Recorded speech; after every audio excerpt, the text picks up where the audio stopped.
توفيق إلا بالله لا حول ولا قوة إلا بالله العلي العظيم سبحانك لا علم لنا إلا ما علمتنا إنك أنت العليم الحكيم. கண்ணியத்துக்குரிய உலமா பெருமக்களே, அன்பார்ந்த பெரியோர்களே, இளைஞர்களே, சகோதரர்களே, உலகத்தின் பல்வேறு பகுதிகளிலிருந்து இறைவனுடைய புனித இல்லம் காபாவை நோக்கி புனிதமிக்க ஹாஜிகள் சென்று கொண்டிருக்கிறார்கள். இன்னும் சொல்ல போனால் அவர்கள் செல்கின்ற தருணமும் நிறைவுக்கு வந்திருக்கிறது. ஒரு சிலர் தான் போயிட்டு இருக்கிறாங்க, பெரும்பாலானவரும் போயிட்டாங்க. இந்த புனிதமான ஹஜ்ஜிங்கிற வணக்கத்திற்கும் மற்ற வணக்கங்களுக்கும் மத்தியில சில வித்தியாசங்கள் இருக்குது. பொதுவாக நாம் செய்கிற வணக்கங்கள் என்று எடுத்துக்கொண்டால் ஒன்று பொருள் சம்பந்தப்பட்ட வணக்கமாக இருக்கும், அல்லது உடல் சம்பந்தப்பட்ட வணக்கமாக இருக்கும். தொழுகை உடல் சம்பந்தப்பட்ட வணக்கம், நோன்பு உடல் சம்பந்தப்பட்ட வணக்கம், ஜக்காத் பொருள் சம்பந்தப்பட்ட வணக்கம். உடலும் பொருளும் சம்பந்தப்பட்ட வணக்கம் ஒன்று இருக்கிறது என்றால் அதுதான் ஹஜ். இன்னொன்று, இறைவன் சொன்னான் என்பதற்காக செய்கின்ற ஒரே வணக்கம் ஹஜ் தான்.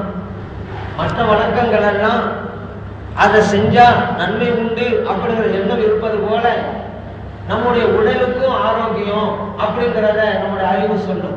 இப்ப தொழுகை அல்லாஹ் சொன்னா செய்யறோம், சவாப் இருக்குது. ஆனா தொழுவது நம்முடைய உடலுக்கு ஒரு பயிற்சியாக அமைந்திருக்கிறது அப்படிங்கிறது நம்முடைய அறிவு சொல்லுகிறது. அதனால உடலுக்கு நல்லது. நோன்பு அல்லாஹ் சொன்னா வைக்கிறோம், நோன்பு வைப்பது உடல் நலத்திற்கு நல்லதுன்னு எங்க டாக்டர்கள் சொல்றாங்க, அறிவு ஏற்றுக்கொள்கிறது. ஜக்காத்து அல்லாஹ் சொன்னாங்கிறதுனால செய்யறோம், கொடுப்பதன் மூலம் ஏழை எளியவர்களுக்கு பயன்படுகிறது, அறிவு அதை ஏற்றுக்கொள்கிறது. ஆனா ஹஜ்ஜ பாருங்க, அல்லாஹ் இருக்க சொன்ன இடத்துல இருக்க வேண்டியது, சுத்த சொன்ன இடத்துல சுத்த வேண்டியது, கல்லெறிய சொன்ன இடத்துல கையெறிய வேண்டியது, அறிவுக்கு பொருந்தாததையே கூட அங்கே செய்வோம். காரணம் அல்லாஹ் சொன்னால், நபிகள் நாம் ஸல்லல்லாஹு அலைஹி வஸல்லம் சொன்னாங்க, அப்புறம் ஒரே காரணத்தினால. இங்க அறிவுக்கு இடம் இல்லை, இறைவனுக்கு முற்றிலும் வழிபட்டு நடப்பது என்பதே குறிக்கோள். அதனாலதான் அல்லாஹ் சந்தோஷப்படுறோம். அந்த சந்தோஷத்துல தான் ஹாஜியுடைய பாவங்களை எல்லாம் மன்னித்து அன்று பிறந்த பாலகனை போட்டு திரும்ப வருகிறான் நபி நாம் ஸல்லல்லாஹு அலைஹி வஸல்லம் சொன்னாங்கல்ல. அதனால இந்த ஹஜ் என்கின்ற அரபி சொல்லுக்கு அரபி மொழியில நம்ம ஹஜ்ஜுங்கிறோம், தமிழ்ல நாட்டம். ஹஜ் செய்யக்கூடியவங்க அல்லாஹ்வுடைய இல்லமான காபாவை நாடி போறாங்க, அதனால வணக்கத்துக்கே ஹஜ்ஜுன்னு பேர் வந்துருச்சு. இன்னொரு வணக்கம் இருக்கும் உம்ரா. உம்ராங்கிற அரபி சொல்லுக்கு சந்தித்தல் அர்த்தம். இந்த வணக்கத்தை செய்யக்கூடியவங்க அல்லாஹ்வுடைய இல்லமான காபாவை சந்திக்கிறாங்க, அதனால அந்த வணக்கத்துக்கு பேரு உம்ரா, சந்தித்தல் அப்படின்னு பேர் வந்திருக்குது. இந்த ஹஜ்ஜுங்கிற வணக்கம் காபாவில் நடைபெறுது. அல்லாஹு தஆலா குர்ஆன் ஷரீஃப்ல இன்ன அவ்வல பைத்தின் உதிஅ லின்னாஸ் லல்லதி பிபக்கா, மக்கள் அல்லாஹ்வை வணங்க வேண்டும் என்பதற்காக உலகத்திலேயே முதலாக எழுப்பப்பட்ட பள்ளிவாசல் பக்கா என்று சொல்லப்படுகின்ற மக்காவில் இருக்கக்கூடிய பள்ளிவாசல் என்று அல்லாஹ் சொல்லிட்டு பிறகு தொடர்ந்து ஃபீஹி ஆயாத்தும் பையினாத்துன், அங்கே மிக தெளிவான அத்தாட்சிகள் எல்லாம் உண்டு அப்படிங்கிறார். மகாம் இப்ராஹிம், அதில் ஒன்றுதான் மகாம் இப்ராஹிம் அப்படின்னு அல்லாஹ் சொல்லி தரலாம். மகாம் இப்ராஹிம்னா என்ன? இப்ராஹிம் அலைஹிஸ்ஸலாம் அவர்கள் நின்ற இடம்ல அர்த்தம். அங்க ஒரு கல் இருக்குது. இப்ராஹிம் அலைஹிஸ்ஸலாம் காபாவை கட்டும் போது எந்த கல்லுக்கு மேல ஏறிட்டு கட்டினாங்களோ அந்த கல்லுக்கு தான் மகாம் இப்ராஹிம். அதுக்கு அர்த்தமே இப்ராஹிம் அலைஹிஸ்ஸலாம் அவர்கள் நின்ற இடம், அதுதான் அதுக்கு அர்த்தமே. இன்னைக்கு ஹாஜெல்லாம் பார்க்குறோம், ஒரு கிளிக்குண்டு மாதிரி இருக்கும், அவங்களுக்கு அந்த கல் வைக்கப்பட்டிருக்கிறது. ஏன் அல்லாஹு தஆலா அதை அல்லாஹ்வுடைய அத்தாட்சின்னு சொல்றானே? இப்ராஹிம் அலைஹிஸ்ஸலாம் அவர்களுடைய கால் பாதம் அதில் படிந்து இருக்குது, அது ஒரு அத்தாட்சி தானே. நம்மெல்லாம் மணல்ல நடந்தா கால் பதியும், கல்லில் நடந்தா கால் பதியாதுங்க. ஆனா இப்ராஹிம் அலைஹிஸ்ஸலாம் அவருடைய கால் பாதம் அந்த கல்லிலே பதிந்து இருக்கிறது, அதனால ஒரு அத்தாட்சி. அது மட்டும் இல்ல, இப்ராஹிம் அலைஹிஸ்ஸலாம் அவருடைய காலத்திலே இருந்து இதுவரைக்கும் அது பாதுகாக்கப்பட்டுக்கிட்டே வருது, அது ஒரு அத்தாட்சி. எத்தனையோ பொருளாம் காணா போயிருது 100 வருஷம் 200 வருஷம் கழிச்சா, ஆனா அது பாதுகாக்கப்பட்டுக்கிட்டே வருது. அதனாலதான் அது மிகப்பெரிய அத்தாட்சின்னு அல்லாஹ் தஆலா சொன்னான். ஆனாலும் அந்த கல்லுக்கு இவ்வளவு பெரிய அந்தஸ்து குர்ஆனிலே சொல்லி காட்டப்படுகின்ற அந்தஸ்து வந்த காரணம் என்ன? சாதாரண கல்லு தானே, உலகத்துல எத்தனை கல் இருக்குதுல்ல, ஆனா அந்த கல் அல்லாஹ் தஆலா குர்ஆனிலே மக்காம் இப்ராஹிம்னு சொல்லி அது அல்லாஹ்வோட அத்தாட்சின்னு சொல்ற அளவுக்கு அந்த பெருமையும் சிறப்பும் இந்த கல்லுக்கு கிடைச்ச காரணம் ஒரு நபியினுடைய கால் பாதத்தை சுமந்ததுனால. அந்த கால் பாதத்தினுடைய சுவடு அதிலே வந்திருக்கிறது.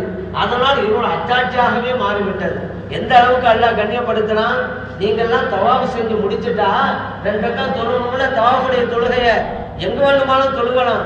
ஆனா அல்லாஹ் குர்ஆன்ல சொல்றான், வத்தஹது மின் மகாமி இப்ராஹிம் முஸல்லா, மக்காம் இப்ராஹிம் கல் இருக்குதுல அங்க வந்து தொழுவுங்கன்னு அல்லாஹ் சொல்றான். அந்த கல்லுக்கு இறைவன் ஒரு கண்ணியத்தை அளிக்கிறான். அதனால அங்க வந்து தொழுவுங்க.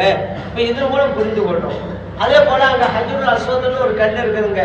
ஹஜர் அப்படின்னா கல்லுன்னு அர்த்தம் அரபி மொழியில. அஸ்வத்னா கருப்புன்னு அர்த்தம். ஹஜருல் அஸ்வத்னா கருப்பு கல். ஏன்னா அந்த கல் வந்து கருப்பு நிறமா தான் இருக்கும். அதனாலதான் அதுக்கு பேரே ஹஜருல் அஸ்வத், கருப்பு கல் அப்படின்னு பேர் வந்துச்சு. நபியல்லாஹ் ஸல்லல்லாஹு அலைஹி வஸல்லம் சொல்றாங்க, சொர்க்கத்திலிருந்து வந்த கல் அது. வரும்போது வெண்மையாக இருந்துச்சு, பாலை விட வெண்மையாக இருந்தது. மனிதர்களுடைய பாவங்களை சுமந்து சுமந்து அது கருநிறமாக மாறிவிட்டது அப்படின்னாங்க நபிகள் நாயகம் ஸல்லல்லாஹு அலைஹி வஸல்லம். அந்த கல்லை ஒவ்வொரு ஹாஜிலும் நீங்க முத்தமிடுறாங்க. அந்த கல்லுக்குன்னு ஒரு தனி சிறப்பு இருக்குது. அதனாலதான் முத்தமிடுறாங்க. நபிகள் ஸல்லல்லாஹு அலைஹி வஸல்லம் முத்தமிட்டாங்க. எந்த அளவுக்குன்னு சொன்னா, அதை முத்தமிடணும், முடியாவிட்டா கையை தொட்டு அந்த கையை முத்தமிட்டு கொள்ளணும். அதுவும் முடியாவிட்டா நபிகள் ஸல்லல்லாஹு அலைஹி வஸல்லம் தவாஃப் செய்யும் பொழுது அவங்க வைத்திருந்தாங்கல்ல கைத்தடி, அதை அந்த கல்லில வைக்கிறாங்க. அந்த கைத்தடி முத்தமிட்டு கொள்றாங்க. அதுவும் முடியலையா, கையை இப்படி காமிச்சு முத்தமிட்டு கொள்றாங்க இன்னைக்கு ஹாஜிமார்கள் எல்லாம். அதுக்குதான் இஸ்திலாம்னே பேரு. இந்த அளவுக்கு சிறப்பு அந்த கல்லுக்கு கிடைத்திருக்கிறது. உமர் ரலியல்லாஹு அன்ஹு சொன்னாங்க, அந்த கல்லை பார்த்து, கல்லே உனக்கு எந்த சக்தியும் கிடையாது, யாருக்கு எந்த பிரயோஜனமும் கொடுக்க முடியாது, யாருக்கு எந்த இடையூறும் கொடுக்க முடியாது. ஆனாலும் உன்னை முத்தம் பெறேன். ஏன் தெரியுமா, கண்மணி நாயகம் ஸல்லல்லாஹு அலைஹி வஸல்லம் முத்தமிட்டாங்க, நான் பார்த்தேன், அதனால முத்தம் பெறேன் அப்படின்னாங்க. இப்ப இதுல என்ன புரியணும்னு கேட்டா, அந்த கல்லுக்கு 2 வகையான சிறப்பு இருக்குங்க. ஒண்ணு சொர்க்கத்திலே இருந்து வந்த கல் அப்படிங்கிற ஒரு சிறப்பு இருக்குது. இன்னொன்னு நபிகள் ஸல்லல்லாஹு அலைஹி வஸல்லம் மென்மையான இதில் அதுல வச்சாங்கல்ல, அந்த ஒரு சிறப்பு இருக்குது. உமர் என்ன சொல்றாங்க, கல்லே எங்கள் நபி ஸல்லல்லாஹு அலைஹி வஸல்லம் அவர்கள் முத்தமிட்டார்கள் பார்த்தேன், அதெல்லாம் முத்தமிடுகிறேன் அப்படின்னு அர்த்தம். உனக்கு சொர்க்கத்துக்கள் அப்படிங்கிற சிறப்பை விட எங்கள் கண்மணியார் ஸல்லல்லாஹு அலைஹி வஸல்லம் முத்தமிட்டாங்கல்ல, அதன் மூலம் கிடைத்த சிறப்பு தான் உயர்ந்தது அப்படிங்கிற காட்டுறதுக்கு தான் உமர் ரலியல்லாஹு அன்ஹு சொன்னாங்க. மற்றபடி உனக்கு எந்த இடையூறு அளிக்க முடியாதுன்னு சொன்னா இங்க தௌஹீதை போதிக்கிறாங்க. அதே போதிக்கணும். தௌஹீதுன்னு சொன்னா எல்லாம் இறைவனால் நடக்கிறங்கிற எண்ணம் தாங்க தௌஹீது.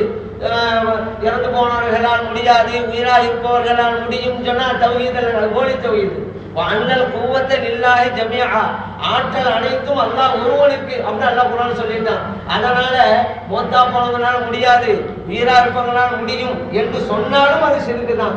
யாராலும் முடியாது, மௌத்தா போனவங்களால முடியாது, உயிரா இருக்க மனிதனால் முடியாது, அல்லாஹ் ஒருவனால் முடியும். இதுதான் தௌஹீத். அதை தான் அல்லாஹ் குர்ஆன் சொல்லி காட்டான். இதைத்தான் மறுபடியும் சொல்றாங்கபடி நம்ம உலக வழக்குல நம்ம இடைஞ்சல் கொடுக்கறது அல்லது நல்ல காரியம் செய்யறது அது அளவே இல்லைங்கிறதெல்லாம் அல்லாஹ் சிலதை கொண்டு சில வேலை வாங்குவான். இப்போ சாதாரண கல் எடுத்துக்கிறங்களேன், அந்த கல் நம்ம பிரயோஜனம் அளிக்குதா இல்லையா? இந்த கட்டணம்னு வச்சுக்கிறோங்க, கல்லுனால தான் கட்டிருக்கிறோம். இப்போ இந்த கல் நம்ம பிரயோஜனம் கொடுக்குற, வீடு கட்டுறோம், கடை கட்டுறோம், கல் நம்ம பிரயோஜனம் கொடுக்குதா இல்லையா? பிரயோஜனம் கொடுக்க தான் செய்யுது. ஒரு கல் எடுக்கிறோம், ஒரு ஆளோட மண்டை உடைச்சோம், அப்போ இடைஞ்சல் ரத்தம் கொட்டுத. அவன் கல்லு நல்லது செய்யுது, கெட்டது செய்யுது. அங்க உமரவியலான்னு சொன்ன நோக்கம் என்ன? கல்லுக்கு தனி சக்தி இல்லை, அல்லாஹ் நாடுனா நடக்கும் அப்படிங்கிற அந்த தௌஹீதை தான் அங்க உமர் ரலியல்லாஹு சொல்றாங்க. அதே போல பாருங்க, நபிகள் ஸல்லல்லாஹு அலைஹி வஸல்லம் செய்யும் பொழுதெல்லாம் ஹஜ்ர் அஸ்வத்ல முத்தமிட்டாங்களா?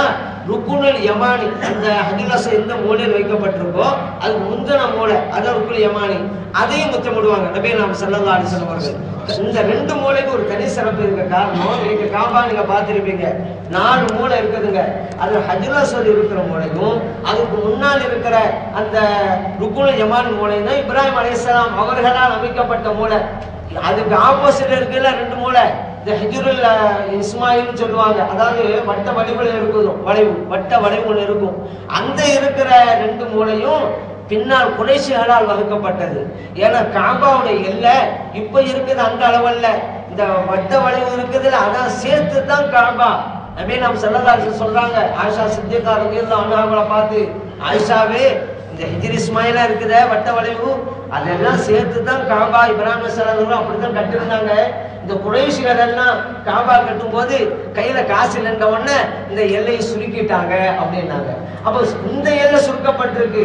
ஆனா ஹஜ்ருல் அஸ்வத் கல் இருக்கிற மூலையும் ருக்குனுல் யமானியும் இப்ராஹிம் அலைஹிஸ்ஸலாம்